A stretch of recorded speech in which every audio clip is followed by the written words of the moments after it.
Support for Iowa Catholic Radio and the Uncommon Good provided by Mercy College of Health Sciences. Learn more at mchs.edu.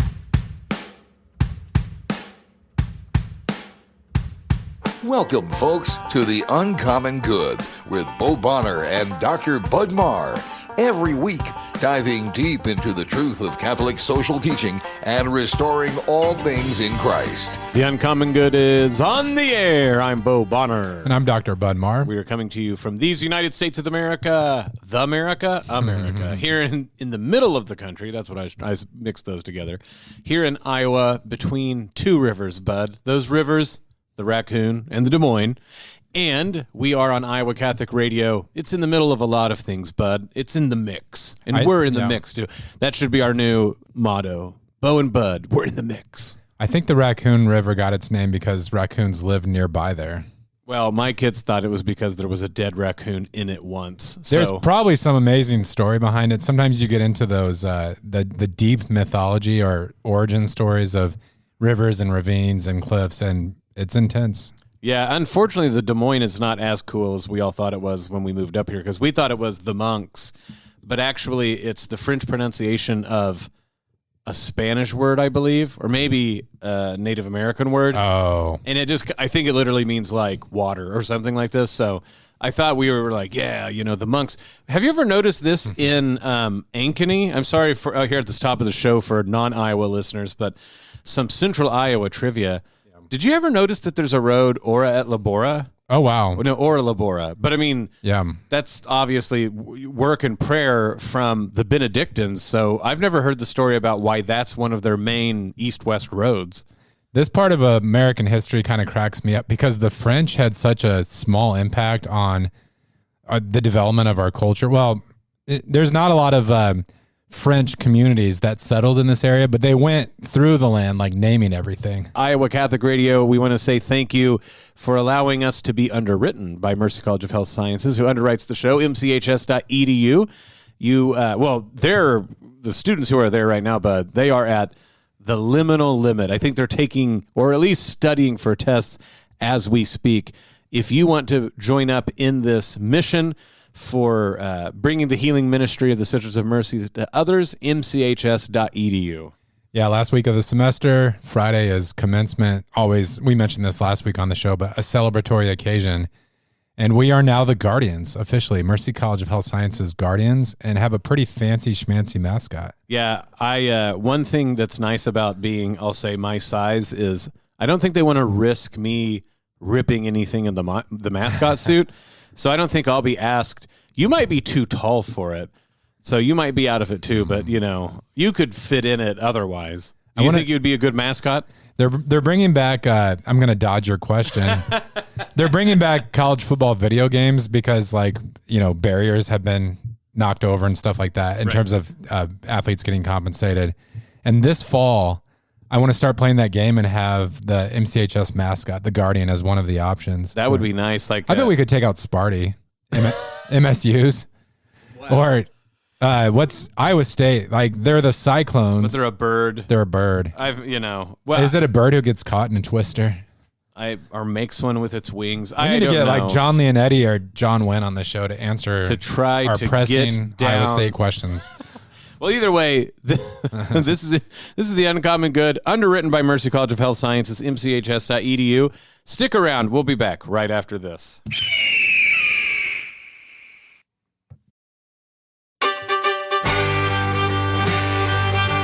Back with the Uncommon Good. Bo Bonner and Dr. Bud Marr joining you this week. Thank you for listening to the show. Bud, today we have for the people, it can sound even more random than we usually are, but we promise to people that this is going to bridge together, thread together maybe, multiple things that we've been talking about. So there was an interesting tweet, which I'm with any of you if you hear that and you immediately want to change the station or turn the podcast off. I understand, but stick around for this. There was an interesting tweet that gets to the heart of what we want to talk today to sort of key it up so people stick around. But I think what we're trying to say is there's a difference between the modern understanding of expertise and a more traditional understanding of mastery. Yeah. I don't want to, there's pros to cons of everything, but there's certainly a way in which something maps strangely about expertise, both it makes people act funny. I'll put it that way. And the master apprentice relationship or master disciple, there's something to it, of course, that is inextricably tied to following Jesus Christ. So that's what we're going to get into today. But one more time, it starts with a tweet. Yeah. Bud, please introduce the tweet. So, to build on what you just said, I think education, intellectual formation, expertise, these are gifts that have to be stewarded just like wealth. And so there's ways to use them poorly, and then there's ways to use them very well. I think this week we don't want to be too harsh, but we're going to be a little critical of Dr. Naomi Wolf. She's a journalist. She does have a DPhil from Oxford, so I don't feel like we're just picking on someone. Like, she should have known better when she first tweeted this out. But she wanted to get at, she had some insights about the New Testament. And so she says, "Hi all, I skipped to the New Testament with a Koine Greek, English." She says side-by-side literal translation. I kind of take some umbrage with her use of literal there, but you all might have seen this at bookstores where there's an interlinear Bible. So it has on one side of the page the original language, either Hebrew or Greek, and then a translation of that on the other side of the page. And it usually follows sort of word for word. So it's like it's got the Greek word, and maybe right above it, it has like an English translation. So that's why she says literal. So she says, "I skipped ahead to this Koine Greek New Testament. So much of the New Testament has been mistranslated, or shall I say creatively translated." Again, interesting because there's a lot of translations out there.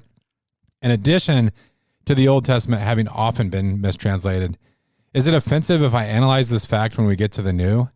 The creative translations or outright mistranslations of the New often write out what was familiar language of a radical reforming Jewish teacher / redeemer of Israel, and heighten or present other language that introduces or showcases the idea of the establishment of a new religion.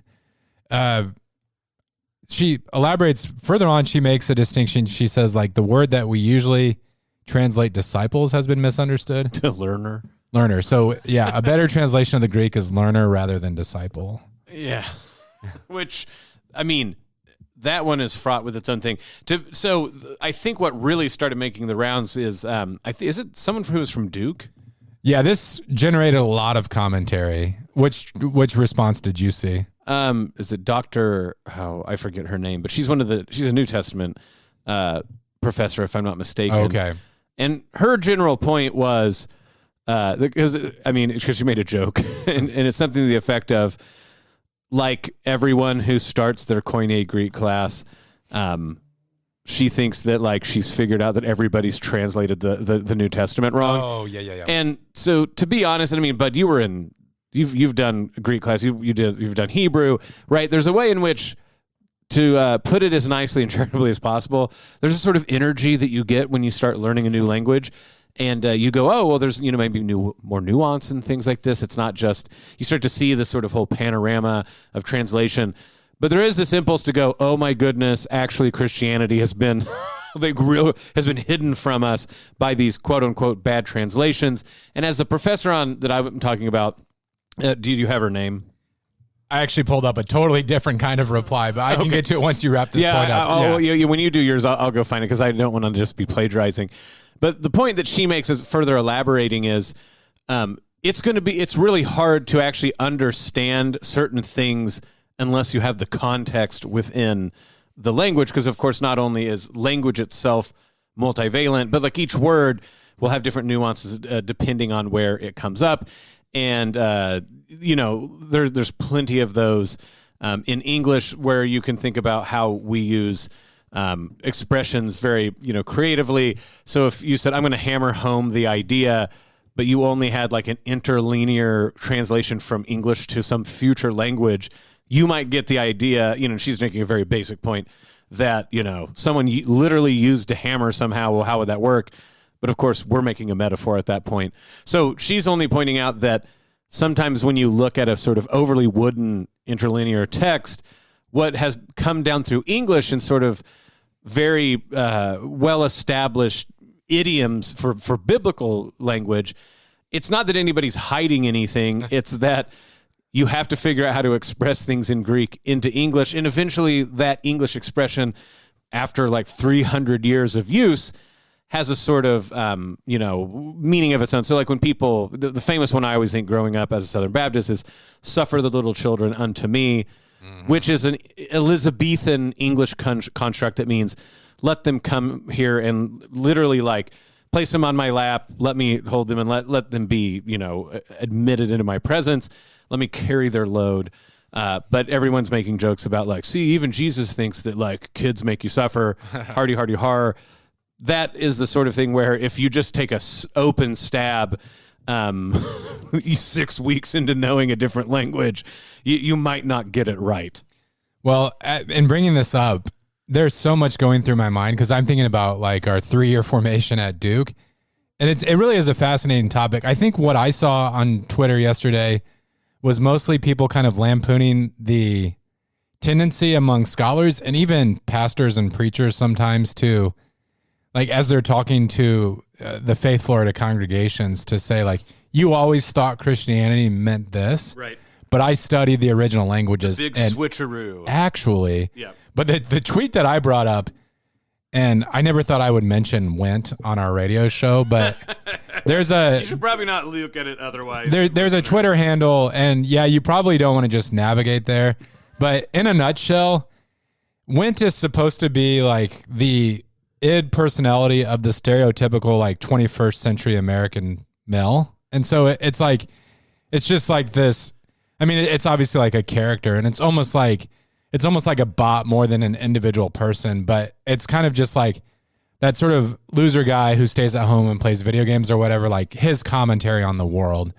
That doesn't get at the nuance of who Went is, but that's in a nutshell. That's a start. And so sometimes commentators will take tweets or like posts that he had, and they'll mash them up with something that's happening today. So it's like Naomi Wolf, this journalist, she sent this out yesterday, and then they'll post something from Went that kind of like humorously captures what she said. But so the post that this person mashed with was, it's got the quote tweets Wolf, and then the Went tweet says, "Did you know that the Bible doesn't actually contain any references to hell or heaven or Christ? It's just a bunch of names and phone numbers." And what it's poking fun at again is like this sort of, well, like the simple person thinks Christianity is about this, but I've studied the languages and I've cracked the code. And this happens all the time, like at more or less sophisticated levels. So when this conversation kicked off yesterday, Bo, the person who I thought about was Adolf von Harnack, the 19th century German historian. And his basic shtick, so he was like a Lutheran theologian / church historian. And he claimed that like the original preaching of Jesus was pure and it was like vitalistic and it was an important message for the world, but it was quickly overlaid with Hellenistic, like Greco-Roman philosophy. And so the Christianity that we inherited, and of course he was critical of Catholicism, is sort of like, it was like the nutshell of the gospel, he said, had been overlaid with these accretions that covered or hidden up the original message.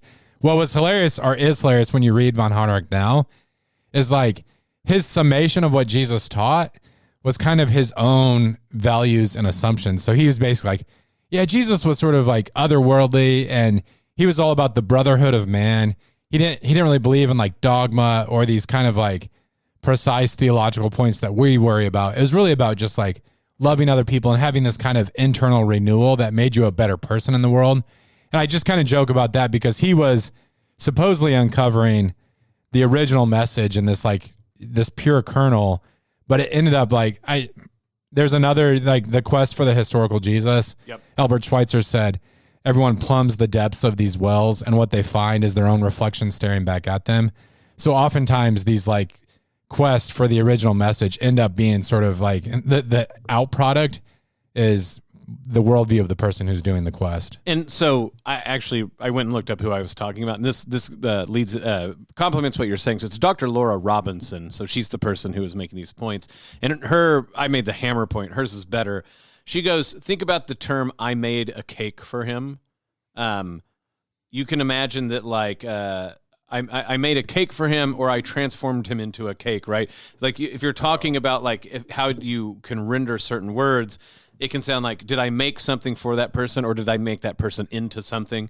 And again, I'm not trying to overstate that. It's just that context actually tells you a lot about these things. And she was making jokes about like final form of a grad student and making whatever those are called. What's Pikachu? What's Pikachu? Pokemon. She's making Pokemon. Oh. Yeah, she said like the final form of a graduate student in religion is to have just enough of biblical language to overturn Christianity. Okay. Yeah. The first example you gave, it's fascinating to me because oftentimes through imagery and metaphor, we can communicate with a greater texture than just using sort of literalist phrases. So like when you said cake, the phrase that came to mind for me was they have their cake. They want to have their cake and eat it too, you know? Which of course would be an English translation from French. But at any rate, yeah. But how'd you convey that same idea? Like when we say 300 years from now, there's a civilization that has a completely different language, and someone says like, well, the most accurate translation is a literal translation of that idea. And you see this problem with biblical studies. So when our Lord teaches about wealth, he says it's easier for a camel to pass through the eye of a needle than for a rich man to enter the kingdom of heaven. And I think because we've always found that idea, like we kind of squirm at that notion. I've heard pastors say like, well, there was a gateway in Jerusalem or something called Eye of the Needle. Yeah. And they would break the camel's legs to get it through the gateway. Right. And so it can be done, but it's very difficult. Yeah. When really, I mean, it's probably like a phrase that was part of the common parlance. And we have a tougher time understanding it because we're removed. And part of this gets into where we're driving at for today. On one hand, you would say idiomatic expressions, that's the very dorky way, but turns of phrases to particular cultures, you would start to pick up that they didn't quite mean something because of their frequency where you would see them. So let's take one from our day and age.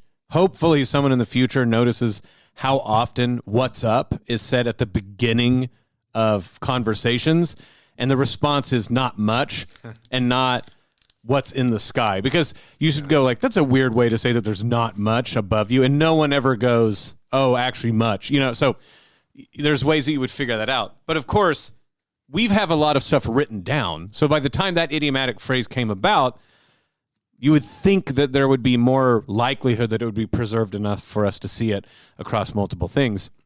This is where it gets interesting to talk about what is preserved and what is textual problems or not. I mean, I know you can go on a whole Marshall McLuhan medium thing. People who listen to this regularly are probably sick of that. But this is the idea of what does it mean when we start to talk about who can be trusted, Bud, to give us the skinny on things that would be difficult for us to do. And so in our day and age, clearly what we have in mind is that there are these people who have expertise, and their expertise is what gives them the capacity to do something that most people can't do. And expertise is shown through credentialing, right? That they went or performed or learned at a particular way. They passed standardized things, tests usually, but they did something where we go, well, they have expertise. We usually show this by them having a series of letters that stand for the credential behind their name. And we go, we can trust them to do what they are the expert of. Now, what starts to be interesting is how that interplay of, there's a whole sort of cottage industry nowadays of you shouldn't trust experts, which I'm sure some people think that's the road we're going down, which to us is probably too simplistic. But there is something very inherent about what we think it means to know something. And it usually means, Bud, to like have read the right books, check out the right, check off the right boxes of a list, specialize and look. And it's not even look like other people. There's a standardization, the idea that you can now use an expert in a certain way. Like you are a particular type of instrument that can be utilized to solve problems in this field.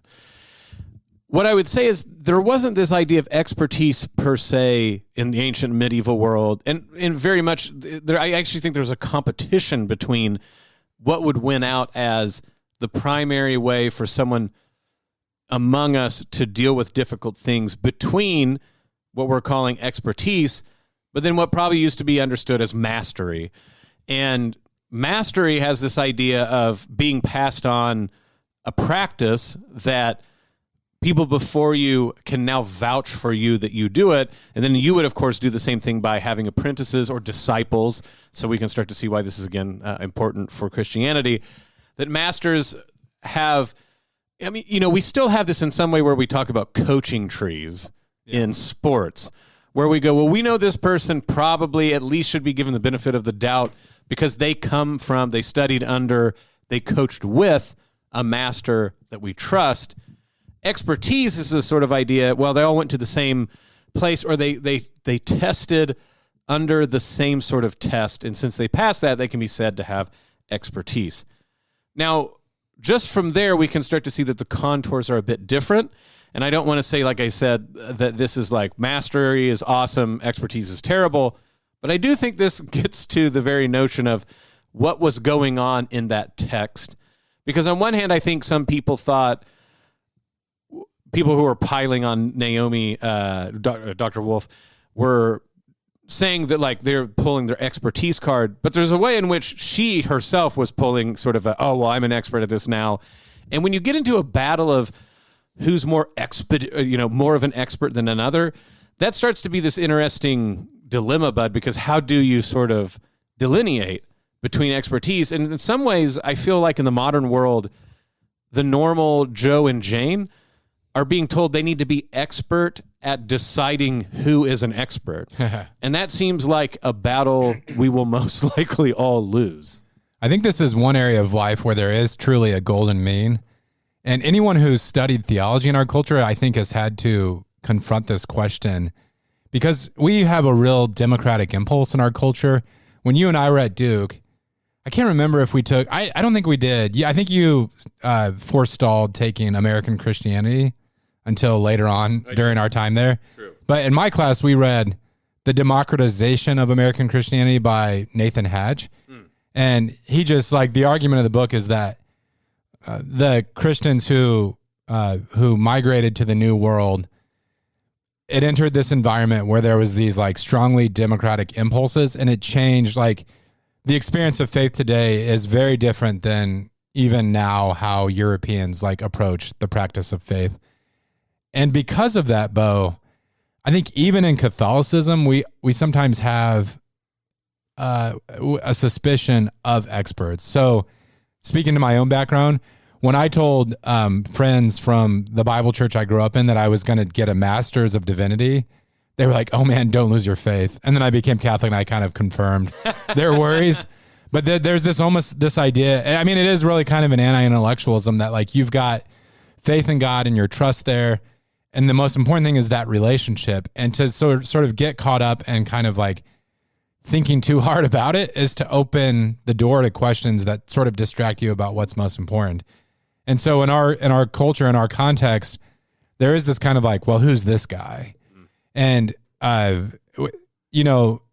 some of it, we can get into this in the second segment, but some of it is a good impulse. So even St. John Henry Newman, who we've talked about a lot on the show, he said if the option was between like a simple faith and this like intellectual respectability, he'd opt for the simple faith every time. But then he immediately nuanced that and said, like, there doesn't have to, it's a false dichotomy to say it has to be one or the other.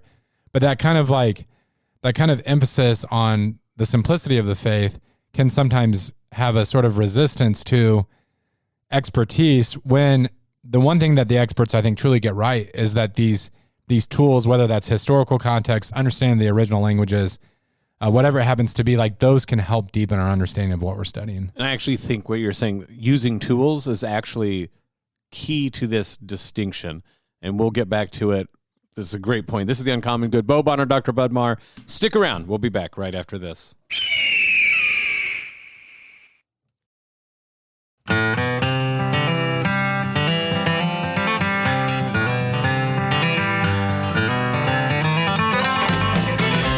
Back with The Uncommon Good. Bo Bonner, Dr. Bud Marr joining you this week. Thank you for listening to the show. Be that if you are listening through, that was terrible English, on the airwaves, wherever you can hear that throughout the good state of Iowa, on the Iowa Catholic Radio app, iowacatholicradio.com, or, of course, on the podcast. That was very Shakespearean of you, the way that you introduced us. Oh, thou listener. You just flip around words. It's kind of Yoda. It's Yoda and Shakespeare. If you want to appear sophisticated these days around the kids, that made me laugh. Invert some words. Okay, so speaking of inverting words, we've been talking about expertise and mastery. It all got started with a tweet, but we promise that it's not just pop culture stuff. We're talking about what prompted it is questions about Koine Greek and how you translate. But this principle, I think, has expanded to mean something much more. Expertise is a thing that the modern world, you have people, if you run into a problem, if I don't know how to translate Greek to I don't know how to fix this car, all the way to I need to know the meaning of life. Experts is what we go find. We need to find an expert who tells us how to do things. And what we're throwing out there is there seems to be a difference between what modern expertise means versus maybe a more classical understanding of mastery, but that there's a lot of abuse available with expertise. So on one hand, we have, like you were saying at the end of the last segment, people who just dismiss expertise outright, don't want it for themselves, don't trust people who claim to be experts. But then there's experts who act like because they are experts, the minute they talk, so to speak, discussion ends. And I think that, as you were pointing out, there's a mean between two extremes. Whatever expertise means, and maybe mastery as well, it can't be, well, you shouldn't trust any egghead who says they're an expert because they're untrustworthy and they're just lying to you. But on the other hand, experts just don't magically solve problems. So, Bud, I go back to the history of the word. So master comes from magister, which is a teacher functionally. So like teacher, someone who has a student or a disciple under them. The word means the person with the greater good. And the idea is, you're a master at your trade, you're a master of your field, you're a master at truths that you teach. But the idea is an implication of a relationship. The magister is the one who has more of the good thing, and he's sharing it with those who don't have it yet. Expertise really seems to come from ideas of experience, skill, and this idea of things that have been tested out of or that you've derived from actually doing things. You took the risk. You're an expert now. You really, I think, got at to something that you were saying people use their expertise. And I think that might be what's correct about this is anything that you can have a skill or that to become an expert in that field is to mean that you have the tools of those fields and you know how to use them. And so in that way, we maybe guide between two extremes. One where we shouldn't distrust the expert because they know how to use the tools. It would be like, well, I'm not going to listen to this guy who's an expert at the chainsaw. I'm just going to give it a run with the chainsaw. And you're like, no. maybe learn some things from the guy who's a lumberjack and has cut down a lot of trees. But on the other hand, that doesn't mean the expert has answers. The expert has tools to find answers. And so expertise should be the start of discussions and not the end of them. Yeah. And so that, I think, makes sense in sort of practical fields where you go, okay, I need to learn how to, run a chainsaw. Here's the expert who goes, this is how you chainsaw. But we all have to still cut the tree down. It gets dicey in the intellectual world. And in some ways, Bud, what I would say is to only act like intellectual fields specifically, but spiritual ones as well, it's only a matter of expertise, is to only, so to speak, do half the battle. Bud, you have a PhD and you have expertise in using the tools of the field. So if people were asking you, Bud, how would I know whether I'm looking up good information on John Henry Newman? You have expertise in that. That's one of the things that St. Louis University, when they gave you your degree, said, Bud is someone who is trustworthy to use the tool of the field. But what they didn't mean is if you ask Bud a question on Newman, that means the conversation's over. However, I also say, you might not say this about yourself, that you're a master in the field and that there's people who come to you and when they ask you questions about Newman, it's not only, hey, Bud, what tools should I use to learn more about John Henry Newman? There are people who submit to you the fact that you have a greater amount of the good, which is John Henry Newman's life and his teachings, and truly they go, can you show me the way to understand what's best about Newman? Now, what's interesting, of course, is there's some ways in which masters, the idea of mastery has more authority sounding than expert. But what I always think is interesting is a master, because it's relational, is always, so to speak, seeking to make their apprentice even more of a master than themselves, right? How do you know you're a really good master is if your student exceeds you. An expert, how we sort of throw that out is sometimes it sounds like expertise is a zero-sum game, bud. And so people have to sort of show like, well, I have it and you don't. And if you have an input that I'm wrong or maybe ambivalent about, then maybe my expertise is called into question. But if we actually go more into thinking about expertise as like you are an expert at instructing in the use of tools, then I think that backs the pressure off. What do you think about that as a distinction? Well, I mean, I just have to tell you right now on the show, this is in a really important episode. Okay. Because I think I just had a breakthrough with that book chapter we're supposed to write, which is like due in 3 or 4 months. With what you're saying about apprenticeship. So that the book chapter, it's a book on St. John Henry Newman. And in the first segment of this show, I brought up a point that he makes about like simple faith and its relationship to intellectual gifts and things like that. Sometimes I'm thinking Newman will bring up false dichotomies to prove a point. Yeah. And one that he does in that same book, The Idea of a University, is he says if he was given the choice between having an educational institution with exams and teachers and one in which students just live together for 3 years, he would opt for the latter. Yep. Now, obviously, he goes on to be the rector of a university that has teachers and exams and, you know, is preparing students for practical fields.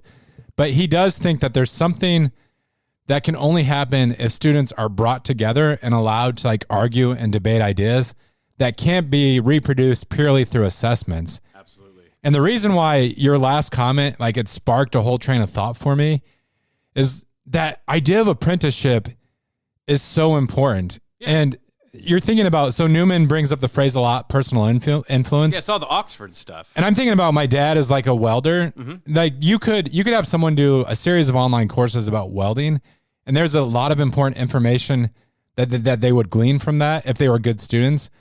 But to have my dad spend like 18 months with someone and show them how to weld, like if I'm given the choice, I'm like, I'm going to opt for the guy who worked in close proximity to the master. Or we see this, you brought up coaching trees. If a great athlete if he did like a whole summer of training with Michael Jordan, it's like there's going to be skills and talents it's the same kind of knowledge that would be passed on through book learning, but that master apprentice relationship, and I know, you know, master tends to have negative connotations in our context, but really just someone who's an expert and who is completely adept at the skills involved in a field. So Newman really, like the great thing about Newman is when we talk about religion today, we often think of it as you said, sort of like shutting down conversations. You made the point about expertise. For Newman, he's completely serious about this. He says the great thing about university is it brings specialists from different fields together, and he calls it like an arena of a contest. Like he sees it as almost like combat. And he says this is really great because individual fields will bring up questions that they can't answer on the basis of their own principles. Absolutely. And so he thinks that like lively give and take, the kind of intellectual exchanges that happen in a true intellectual community are so important. Yeah, no, I mean, I'm just ripping off another part of Newman's idea of a university, because I want to make a distinction, because I often harp on about Aristotle dividing this sort of stuff and talking about techne and phronesis, and, you know, do you want a theoretician or do you want someone skilled in experience? And that happens too, but what I think we're talking about is slightly different. So just as Newman goes, look, you can instruct people, but that's different than having an education. The goal of instruction is for you to use tools or have skills that are servile and not in service to something, right? But education is for the good of the intellect itself. Yeah. That's that philosophical habit of mind. So just like the end of the body is health, and health is just good on its own, and just like the end of the soul, the moral soul is virtue, and that's just good on its own. He goes, the intellect has a good all its own. We don't really have a word for it for English, so he calls it the philosophical habit of mind, and that's what an education does. What I'm getting at is, I think it makes sense to say there are experts in fields, and what they're expert at is the tools and skills of the field. But I'm even willing at this point now to say experts can be right to go, look, there's really only a few ways to use a chainsaw correctly, right? And you can go, there's different methods, but it's not an open-ended question. So I want to make sure that, like what I was saying earlier, that people really get the metaphor. What I'm saying is experts really can tell you, like, look, if you use the chainsaw that way, you're going to cut off your finger. Look, if you use Koine Greek in an interlinear text testament like you're using it, you're going to get goofy understandings of, Luke. But to have expertise and then to share your expertise, that's the tools that are not using the intellect yet. And that's what I'm getting at. You have to use your mind to, like, learn skills. Or learn how to use tools. I'm not saying that. But instruction, experts instruct people, masters educate them. And I think that that's really what the idea of the university is trying to say.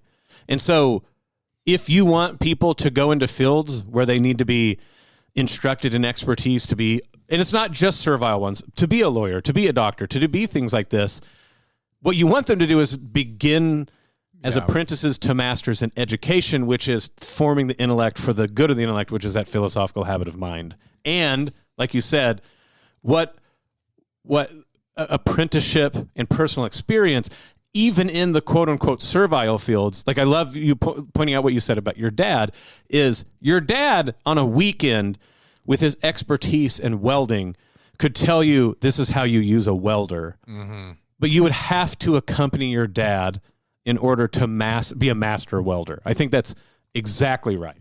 Well, a couple of years ago, we did some episodes on Nicholas Nassim Taleb's book, Anti-Fragile. Yeah. And he has a whole chapter on having skin in the game where leaders of an organization or an institution, they assume the risk. They don't offload it on their those who report to them and things like that.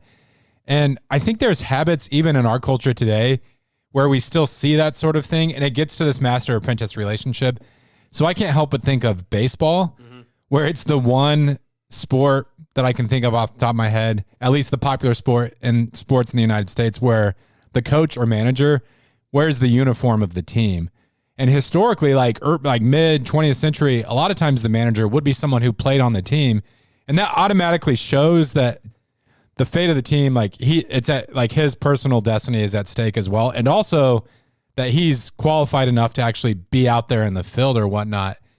We need more of that. On a text thread that we're a part of, or some conversation with grad school friends, we were talking about administration and like being administrators. And I've realized, I don't know, I hope that I'm kind of springing this topic on you, but I think in higher education today, even our faith-based institutions have really been influenced by market forces where we say these jobs demand this sort of pay. And then those with that sort of pay, they're the ones who are primarily concerned about the profit margins of the institution. This creates some really challenging dynamics because I know I'm probably just cribbing how things used to be in some ways, but I think we could use that baseball manager type of relationship where administrators would primarily be drawn from those who are also in the classroom teaching. There are some roles, like I'm thinking specifically of our VP of finance, where I don't think an academic should be in that role. But I think if you went to this model where the classroom teachers are assuming a lot of the administrative responsibilities, it would create a completely different context for the conversations that are happening, because they'd have skin in the game, and they would also, I think, better understand what the dynamics were like on the front lines. Well, yeah, I mean, to me, this is something I've said a lot of times is as someone who dreamed of being a professor for a long time and have got to be a professor in classes, people will start to say, the old days and it was great. And then meow, meow, meow. Now we have administration breathing down the neck. And I mean, certainly I understand on both sides of that, like how weird that dynamic is. But that's really a patrimony that totally is on professors, because you go back far enough, the bursar was a professor, the registrar was a professor, the chancellors were professors. I mean, it gets a little bit different in some European contexts because it's like, the church is putting in someone, or the king is. I'm not denying that it was like this smooth operation, but it certainly was the case that it was like a guild that had members do things almost that they didn't want to, but that was why it was important. Then you get jokes in like, if you happen to accidentally give tenure to someone who's no good, you're like, well, you're the bursar now. but the idea, like you said, is at some point, mostly in the 70s, professors were like, well, if we do a little bit of the Henry Ford model specialization stuff, well, then we just get to do rock and cool things like teach all the time, and then we don't have to do stuff that we don't like. I don't know if, like, I don't want to say spinning out of control, but certainly a new paradigm has been growing ever since. And to your point, Bud, even you and I both do administration. We still teach some, but I do think there's this big idea that, like, you put on and off the hat, right? Yeah. Like you have on a professor hat, you have on an administrator hat. You don't do both. It's very interesting to say, oh, the oldest and wisest of us that don't have the same capacity to, teach the same load of classes, they have wisdom for the rest of us, and therefore they should be master of ceremonies, master of the administration, of the faculty, master. I mean, I agree. And professors did this further when they kept insisting that they were experts first before being masters of a field with apprentices. Yeah, and all this bleeds into, I know we're jumping back and forth a little bit, but the just use of the knowledge that's passed down to us. We did an episode on this a couple of years ago, but I think what's really challenging today is there is an undercurrent in our culture that all knowledge is ideological, and that or is a tool, which is probably the ideological part, but keep going. And we are driven a lot by utilitarian considerations. And so a lot of times when we're confronted with knowledge that may even be important to our survival as a society or whatever, people say like, well, what's the practical outcome that this person is trying to achieve or whatever? But that's where I think the apprenticeship model that we're talking about, and it's kind of funny that we're really rah-rahing apprenticeship models because these are seen as one of the primary threats to colleges and universities. Well, and because, I mean, we have a whole another show. I don't think they're actually apprenticeship. Oh. I think they're equivocating on a word, but we keep going. But that's where the apprenticeship model, I think it helps mitigate against that. And it's not a perfect solution. But in the documentary Last Dance with Michael Jordan, by the time you get to episode 6 or 7, you're like, I don't know, if you were watching it with MJ himself, you might be like scooting a little bit away from him because he was harsh, and a lot of his teammates were like, he wasn't enjoyable to be around because of his competitive nature and how much he expected of those around him. But my favorite scene in that whole series is it's the end of an episode. And he gets emotional, but they ask him, like, would you do things differently, like going back? And he says, like, I never asked from those around me anything that I was unwilling to do. Right. And I think as administrators, as leaders, as catechists, as professors in classrooms, because let's not be, coy here, classrooms have their own power dynamics. Absolutely, yes. If we never ask of anyone else something that we're unwilling to do, that changes the landscape. And that doesn't, there might be times where someone still acts unethically. That's not like a panacea, but it's a starting point. And I think that is a good point to land on. Master and apprentice at least implies, there's people who snake out of things all the time, but it at least implies this person might be putting me through a grueling test right now, but they've been through it because they're a master. Expertise, at least in the sort of worst manifestations, it can almost be like, you know what, you passed a test, but that doesn't mean necessarily you see yourself in my shoes. And a master should go, where you are now, I once was, and I want you to be where I am now. Expertise is, right, like I'm the person who knows how to instruct about this skill or not. The best people, of course, are both masters and experts. Yeah.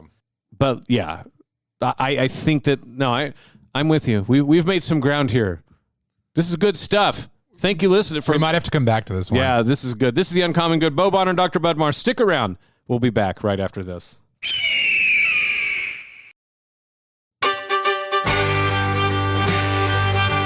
Back with the Uncommon Good. Bo Bonner and Dr. Bud Marr joining you this week. Thank you for listening to the show. So wonderful to have you with us. Bud, in your expert attention, how masterful was this episode?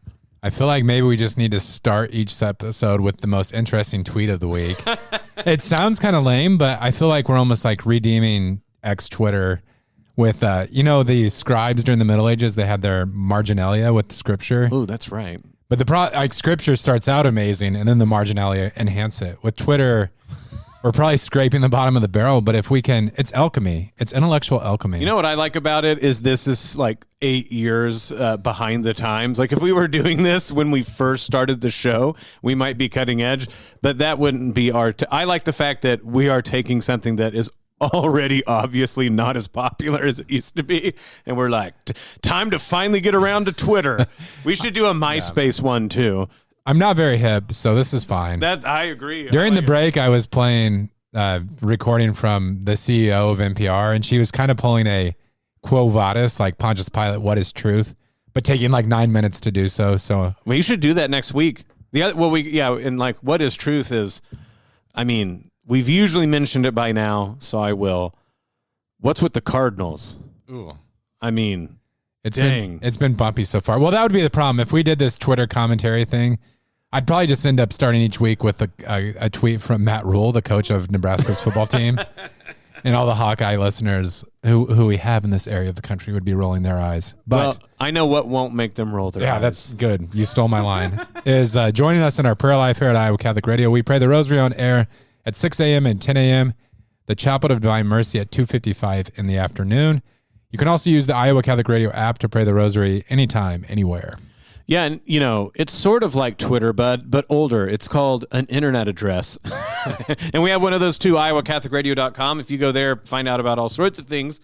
One of the things you find out about is our events. We're, of course, still in Eastertide, but it will be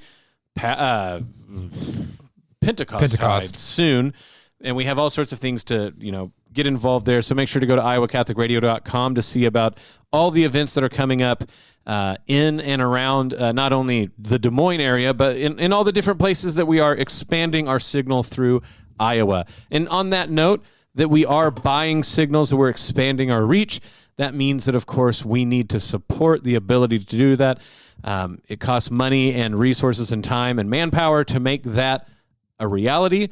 So please prayerfully consider donating to Iowa Catholic Radio. You can do that at iowacatholicradio.com, the Iowa Catholic Radio app, or you can call 515-223-1150, or I think you can even text 515-223-1150.